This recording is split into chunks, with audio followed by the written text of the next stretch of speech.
നമ്മൾ ഉണ്ടാക്കാൻ പോകുന്നത് ഒരു അടിപൊളി കായവറവാണ് കേട്ടോ. കായവറവ് എന്ന് പറഞ്ഞിട്ടുണ്ടെങ്കിൽ നമുക്ക് ചോറിൻ്റെ കൂടെയൊക്കെ ഇപ്പം മീൻ വറുത്തതൊക്കെ വേണം എന്നൊക്കെ ആഗ്രഹമുള്ളവർക്ക്, പ്രത്യേകിച്ച് കർക്കിടക മാസത്തിലൊക്കെ ഇങ്ങനെ ഒരു കായവറവ് ഉണ്ടെങ്കിൽ നമുക്ക് ചോറ് അടിപൊളിയായിട്ട് കഴിക്കാം കേട്ടോ. മാത്രമല്ല കുറച്ചധികം മസാല തേച്ച് ഫ്രിഡ്ജിൽ വെക്കുകയാണെങ്കിൽ ഒരു 2-3-4 ദിവസത്തിനൊക്കെ നമുക്കിത് ഉപയോഗിക്കാം കേട്ടോ. കുറച്ച് ദിവസം എടുത്ത് വറുത്താൽ മതി. അപ്പോൾ ആദ്യമായിട്ട് നമ്മളെ വീഡിയോ കാണുന്ന കൂട്ടുകാരാണെങ്കിൽ മറക്കാണ്ട് നമ്മളെ ചാനൽ ഒന്ന് സബ്സ്ക്രൈബ് ചെയ്ത് സപ്പോർട്ട് ചെയ്യണേ. അപ്പം നമ്മൾ കായവറവിന് വേണ്ടിയിട്ട് 2 പച്ചക്കായാണ് ഞാൻ എടുത്തിരിക്കുന്നത്. അത് ഇതുപോലെ ഒന്ന് അതിൻ്റെ തോലൊക്കെ കളഞ്ഞെടുക്കാം. നമുക്ക് ഫുള്ള് തോല് അടർത്തി കളയണ്ട, ചെറുതായിട്ട് ഇതുപോലെ ഒന്ന് കളഞ്ഞാൽ മതി കേട്ടോ. അതിനുശേഷം ആ കായ ഇങ്ങനെ ചെറിയ കനത്തിൽ ചെരിച്ച് കട്ട് ചെയ്തെടുക്കാം കേട്ടോ. ഒരു മീൻ വറുത്തൻ്റെ ഒക്കെ ഷേപ്പ് വരണ്ടേ, അപ്പം അതിന് വേണ്ടിയിട്ടാണ് അങ്ങനെ ചെരിച്ച് കട്ട് ചെയ്തെടുക്കുന്നത്. വലിയ കനത്തിലും വേണ്ട കേട്ടോ. എന്നിട്ട് കഞ്ഞിവെള്ളം ഉണ്ടെങ്കിൽ അതിലേക്ക് ഇട്ട് കൊടുക്കുക. അപ്പം അതിൻ്റെ കറയൊക്കെ നമുക്ക് പെട്ടെന്ന് പോവാൻ വേണ്ടിയിട്ടാണ് അങ്ങനെ ചെയ്യണം, അല്ലെങ്കിൽ കായ കറുത്ത് പോകും.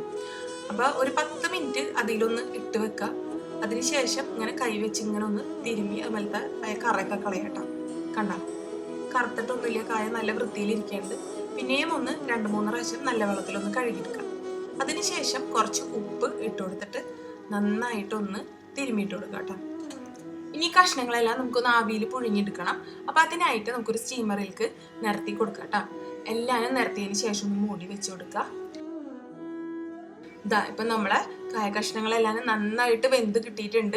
ഇനി ഏതെങ്കിലും ഭാഗത്ത് ഇപ്പം കട്ടയായിട്ട് കിടന്നിട്ട് ആവി എത്താണ്ടുണ്ടെങ്കിൽ അതൊന്ന് തിരിച്ചൊക്കെ ഇട്ട് കൊടുത്തിട്ട് ആ ഭാഗവും വേവിച്ചെടുക്കണം കേട്ടോ.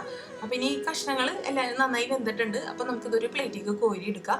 ഇനി ഇതിനൊരു മസാല തയ്യാറാക്കണം. അപ്പം അതിനായിട്ട് ഒരു തണ്ട് കറിവേപ്പില, 2 പച്ചമുളക്, ഒരു ചെറിയ കഷ്ണം ഇഞ്ചി, ഒരു 5 അല്ലി വെളുത്തുള്ളി, ഒരു ചെറുനാരങ്ങ, 1 ടീസ്പൂൺ പെരിഞ്ജീരകം, ഒരു 2 നുള്ള് നമ്മളെ സാദാ ജീരകം, പിന്നെ ഒരു 5 അല്ലി ചെറിയുള്ളി, പിന്നെ മസാലയ്ക്ക് വേണ്ട ഉപ്പിട്ട. ഇനി ഇതെല്ലാവരും കൂടെ നമുക്ക് മിക്സിയിലിട്ടൊന്ന് അരച്ചെടുക്കാം. ഇനിയിപ്പോൾ നാരങ്ങ നീര് ഇല്ലാന്നുണ്ടെങ്കിൽ നമുക്ക് അതിന് പകരം സൊക്ക ചേർത്ത് കൊടുക്കാം കേട്ടോ. ചെറുനാരങ്ങയുടെ നീര് അതിലേക്ക് പിഴിഞ്ഞൊഴിച്ചു കൊടുക്കാം കേട്ടോ. എന്നിട്ട് ആദ്യം ഇതൊന്ന് അരച്ചുകൊണ്ട് വരാം കേട്ടോ. അരച്ചെടുത്ത മസാലയിലേക്ക് 1 teaspoon Kashmiri chilli powder, 1/2 teaspoon നമ്മളെ സാധാരണ മുളക് പൊടി, 1/4 ടീസ്പൂൺ കുരുമുളക് പൊടി, 1/4 ടീസ്പൂൺ മഞ്ഞൾപ്പൊടി, 1/2 ടീസ്പൂൺ മല്ലിപ്പൊടി, പിന്നെ 2 ടേബിൾ സ്പൂൺ അരിപ്പൊടിയാണ് ചേർത്ത് കൊടുക്കണത്. ഇതും കൂടെ ചേർത്ത് കുറച്ച് വെള്ളം ഒഴിച്ചിട്ട് നമുക്കിതൊന്ന് അരച്ചെടുക്കണം. ഒരു കുഴമ്പ് പരുവത്തിലിരിക്കണം. അപ്പോൾ ഒരുപാട് വെള്ളം ഒഴിക്കരുത്. വെള്ളം പോരാന്നുണ്ടെങ്കിൽ കുറച്ചും കൂടി 1 ടേബിൾ സ്പൂൺ വെള്ളം ഒഴിച്ചിട്ട് നമുക്കിത് അരച്ചെടുക്കാം. ഇനി ഒരു തണ്ട് കറിവേപ്പില ഞാനൊന്ന് ചെറുതായി നുറുക്കിയിടുന്നുണ്ട്. അതിലേക്ക് നമ്മൾ അരച്ച ആയ മസാല അതിലേക്ക് ഇട്ട് കൊടുക്കാം. അതൊന്ന് മിക്സ് ചെയ്തതിന് ശേഷം ഈ കായ കഷ്ണങ്ങളിലേക്ക് നമുക്ക് ഈ മസാല ഒന്ന് തേച്ച് കൊടുക്കാം കേട്ടോ. എല്ലാ കഷ്ണങ്ങളിലും നല്ലപോലെ തേച്ചതിന് ശേഷം നമുക്കിതൊന്ന് നിരത്തി വെച്ചിട്ട് ഒരു 1/2 മണിക്കൂർ അതവിടെ ഒന്ന് റെസ്റ്റ് ചെയ്യാൻ വെക്കാം. അപ്പം അതിൻ്റെ ആ മസാലയൊക്കെ നന്നായി പിടിച്ചിട്ട് നല്ല കായ കഷ്ണങ്ങൾക്കും നല്ലൊരു ടേസ്റ്റ് കിട്ടും. അതിന് വേണ്ടിയിട്ടാണ്. ഇനി ഒരു പാൻ അടപ്പത്ത് വെച്ചിട്ട് ഡീപ്പ് ഫ്രൈ അല്ല കേട്ടോ ചെയ്യണത്. ഒരുപാട് വെളിച്ചെണ്ണ ഒന്നും ഒഴിക്കണില്ല. വെളിച്ചെണ്ണയിൽ മുക്കി പൊരിക്കേണ്ട ആവശ്യമില്ല. ഇത് നമുക്ക് കുറച്ച് വെളിച്ചെണ്ണ ഒഴിച്ചിട്ട് 2 ഭാഗം തിരിച്ചു മറിച്ചിട്ടിട്ട് ഫ്രൈ ചെയ്തെടുത്താൽ മതി.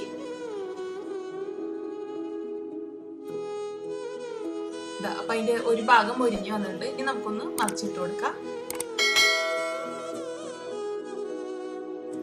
അപ്പം 2 ഭാഗം മൊരിഞ്ഞ് നല്ല അടിപൊളിയായി വന്നിട്ടുണ്ട്. കണ്ടോ ഇതിൻ്റെ സൗണ്ട് നോക്കി, നല്ല പുറം ഭാഗമൊക്കെ നല്ല ക്രിസ്പി ആയിട്ടുണ്ട്. പ്രത്യേകിച്ച് ആ അരിപ്പൊടി കൂടെ ചേർത്തതുകൊണ്ടേ ഉൾഭാഗം സോഫ്റ്റ് ആണ്, പുറം ഭാഗം നല്ല ക്രിസ്പി ആയിട്ട് നല്ല ടേസ്റ്റ് ആണ്.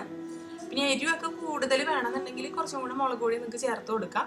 അപ്പം അടിപൊളിയാണ്. എല്ലാവരും ട്രൈ ചെയ്ത് നോക്കുക. ഇഷ്ടമായിട്ടുണ്ടെങ്കിൽ ലൈക്കും ചെയ്യുക, ഷെയർ ചെയ്യുക. പിന്നെ നിങ്ങളെ അഭിപ്രായങ്ങൾ പറയാൻ മറക്കരുത് കമൻ്റായിട്ട് താഴെ. അപ്പം അടുത്ത വീഡിയോയിൽ കാണാം കേട്ടോ.